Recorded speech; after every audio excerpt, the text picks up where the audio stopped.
j'espère que vous allez bien. Bienvenue sur votre plateforme The Purpose Talk.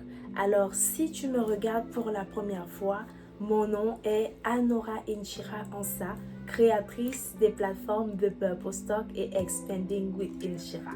Alors, nous allons entamer aujourd'hui la deuxième discussion de notre thème, la vision.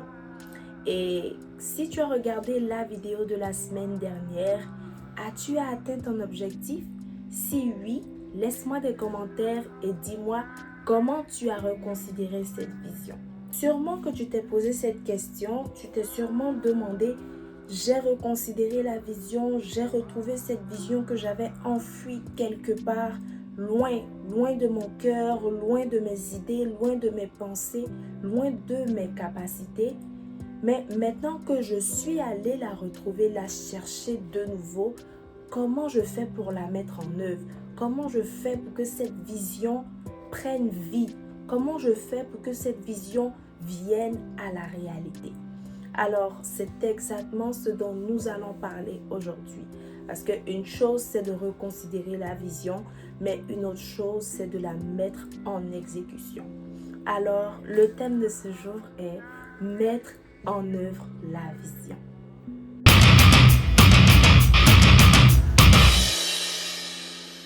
D'abord, nous allons parler du premier volet, le volet qui concerne la vision spirituelle. Donc, la vision qui concerne ton ministère, la vision qui concerne ce que tu dois ou ce que tu es amené à faire dans la maison du Seigneur.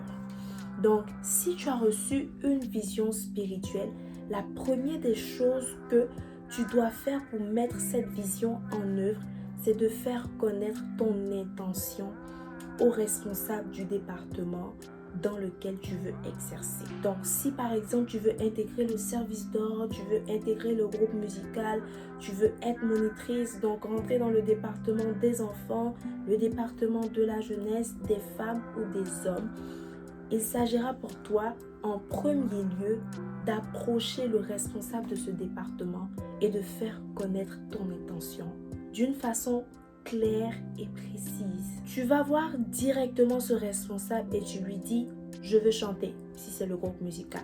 Tu lui dis « Je veux accueillir, j'aime accueillir les gens, donc je veux intégrer le service d'ordre. » Je veux être monitrice parce que je sais que j'ai quelque chose à apporter aux enfants. Je sais comment enseigner les enfants. Je veux être secrétaire, je veux être président, je veux intégrer le département des hommes, mais je veux avoir un poste. Si tu veux être pasteur, parce que tu peux avoir eu une vision où tu te voyais prêcher dans une assemblée, tu étais pasteur et tout, tu te voyais rendre ministère, tu peux approcher le pasteur principal ou les pasteurs assistants et faire part de ton intention pareillement.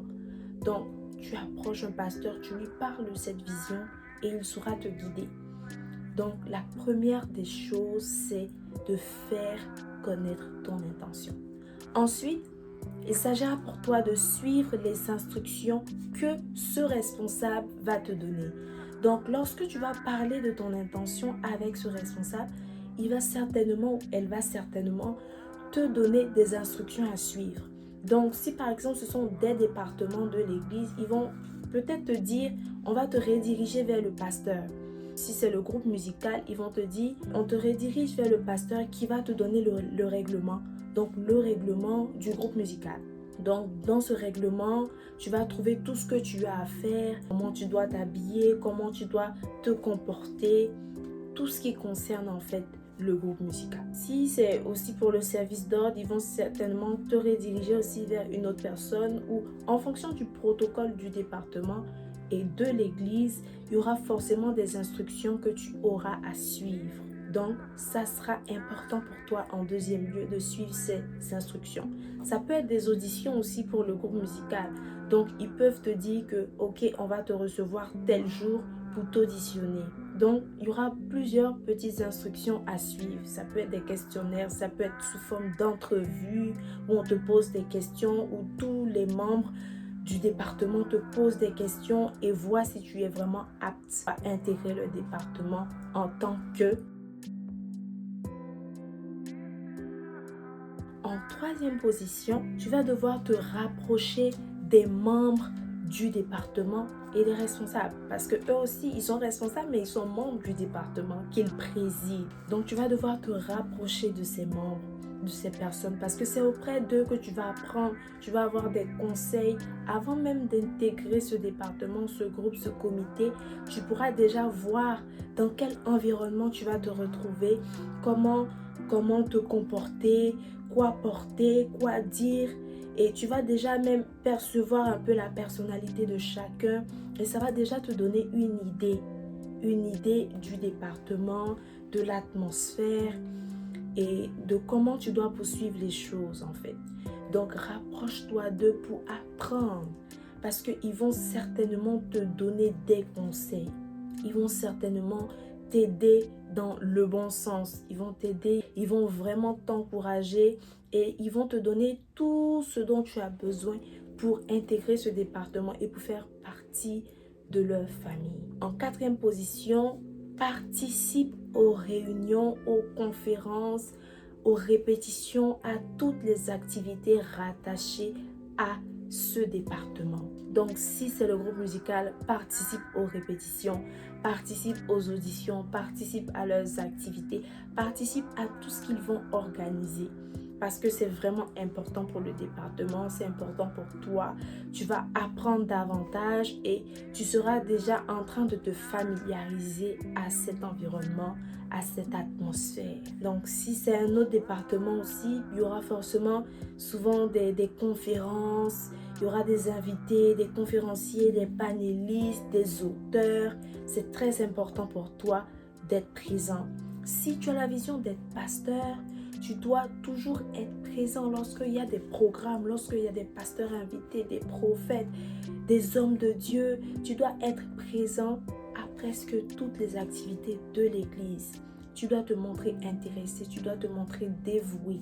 Et en cinquième position, tu vas devoir suivre le reste du processus d'intégration au département pour finalement intégrer ce département.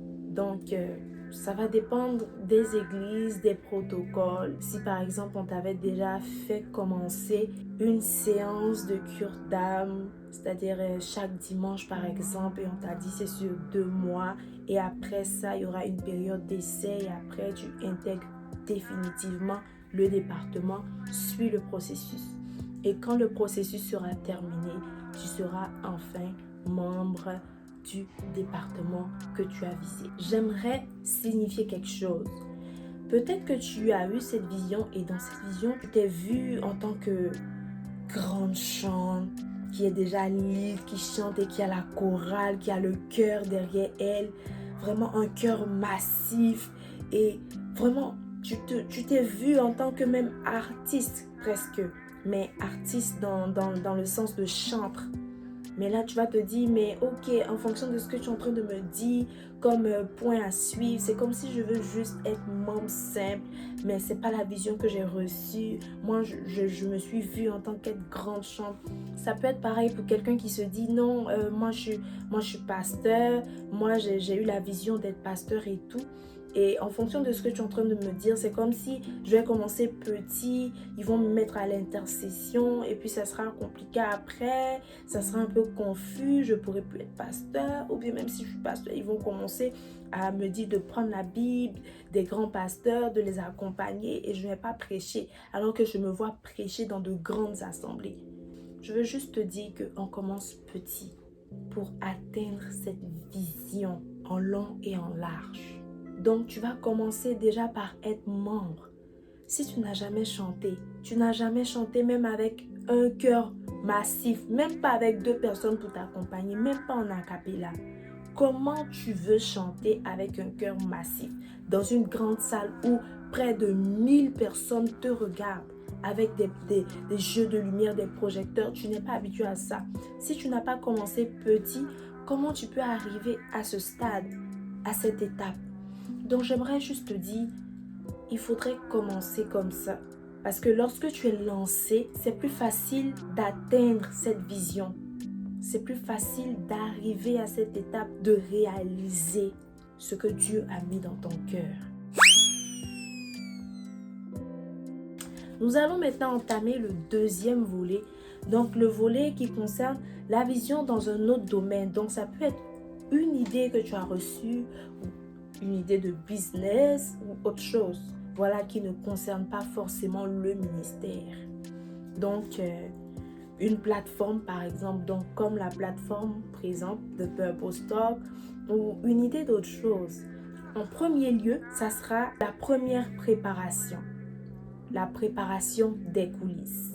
Tu vas te prendre un cahier. Donc, tu auras un cahier spécial. Un cahier spécial où tu vas te noter tout ce que tu as reçu par rapport à cette idée, par rapport à ce business. Tu vas tout noter, tu vas tout écrire. En deuxième lieu, c'est l'étape que j'appelle le premier aperçu. Donc, dans cette étape-là, il s'agira pour toi de commencer à faire des recherches. Donc, des recherches sur ton business, sur ton idée, des études de marché par rapport à ton business que tu veux créer. Donc, des études de marché, des recherches sur YouTube, des gens qui ont commencé l'entrepreneuriat, des gens qui ont commencé avec la vente sur le marché, la vente en ligne, quel que soit ce que Dieu t'a mis à cœur de faire.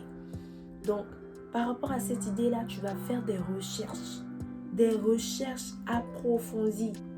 Donc, des recherches dans tous les aspects de ta vision, dans tous les aspects de ton idée, de ton business. Et tu vas commencer aussi à prendre note. Donc, tu vas prendre note de toutes ces recherches, de toutes ces idées que tu as eues. Tu vas regarder même des webinaires, des vidéos YouTube. Tu vas vraiment regarder des choses qui ont un lien avec ta vision.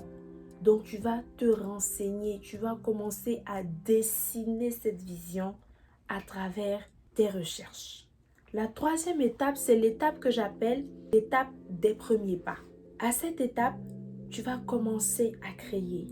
Donc, si c'est une plateforme que tu as eu à cœur de faire, que tu as pour vision, tu vas commencer à créer le site web, la chaîne YouTube, la page Facebook et tout ce qui est en lien avec cette plateforme que tu veux mettre en place. Donc, tu vas commencer à créer. Si c'est une idée pour vendre le yaourt, ou tu vas commencer à acheter des pots de yaourt, les jolis pots, tu vas faire en sorte que ça soit un pot innovant. Donc, tu vas commencer à acheter tes premiers pots. Donc, tu vas te dire, aujourd'hui, je vais aller acheter 100 pots.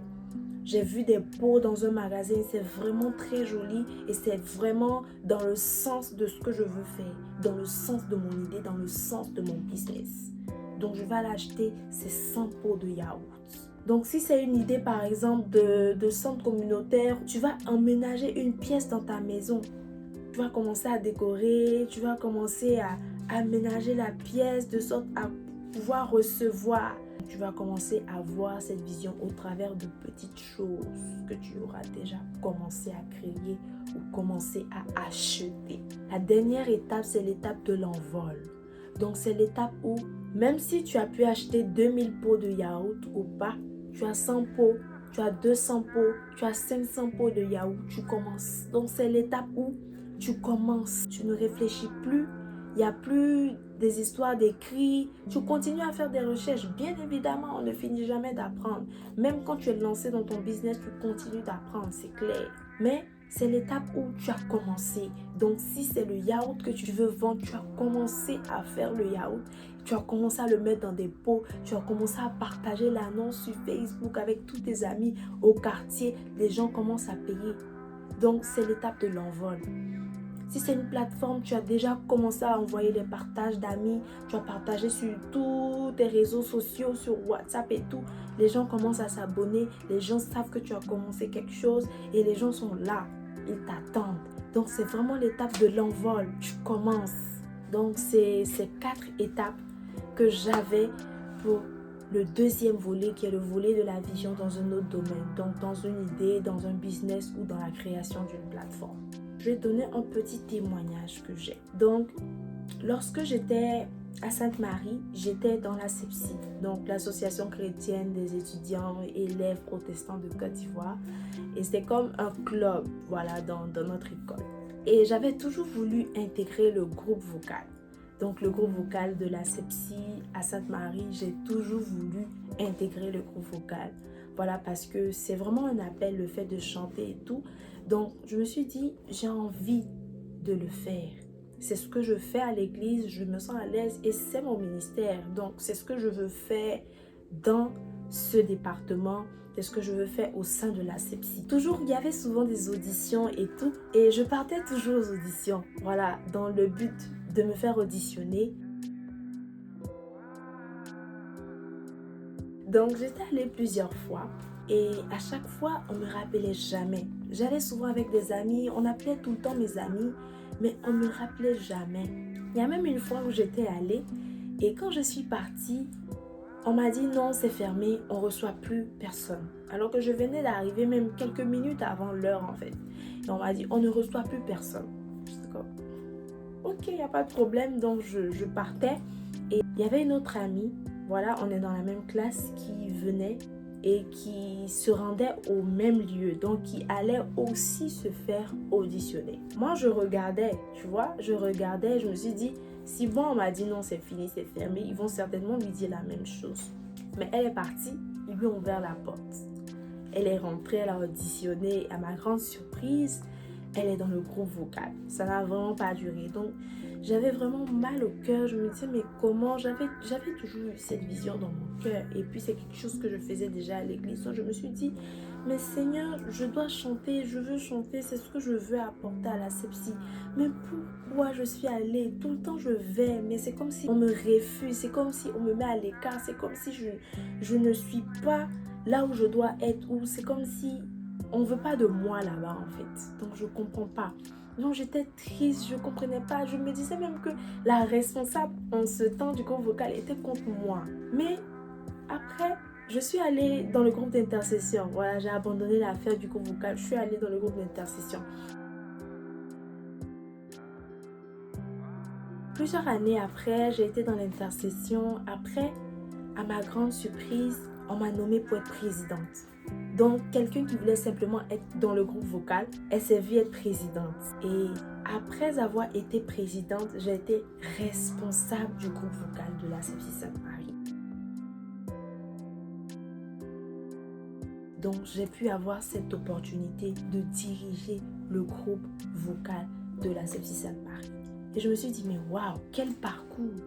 Moi qui voulais être dans le groupe vocal en tant que membre simple, je voulais juste apporter. Je me voyais toujours en train de faire partie de ce groupe, chanter, apporter ce que je sais, ce qu'on m'a appris, la formation que j'ai reçue pour intégrer le groupe musical même de mon église. Et je voulais mettre ça à profit en fait de l'ASEPSI. Je voulais apporter ce que je savais. Je voulais servir le Seigneur. Parce que si j'avais l'opportunité de le faire, je voulais le faire. Quand j'ai été responsable du groupe vocal, j'étais tellement émue. J'étais émerveillée, je ne croyais pas. Je me suis dit, mais Seigneur, tu fais de grandes choses pendant ton temps. Donc, ne vous découragez pas. Ne vous découragez pas parce que même souvent, lorsqu'on est lancé, lorsqu'on est en train de suivre ces étapes, on peut être découragé ou frustré dans le processus. Mais ça ne veut pas dire que tu dois abandonner la vision.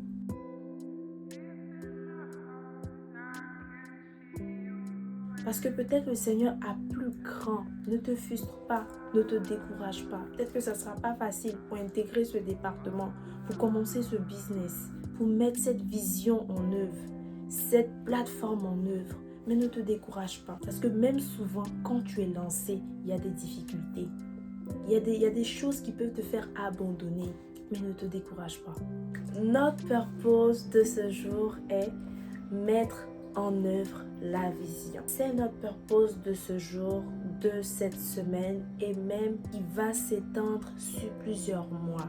N'oublie pas de liker cette vidéo si tu l'as aimée, de commenter, de partager, de t'abonner aux différentes chaînes. Que Dieu te bénisse. Et à la semaine prochaine pour un autre épisode de The Purpose Talk.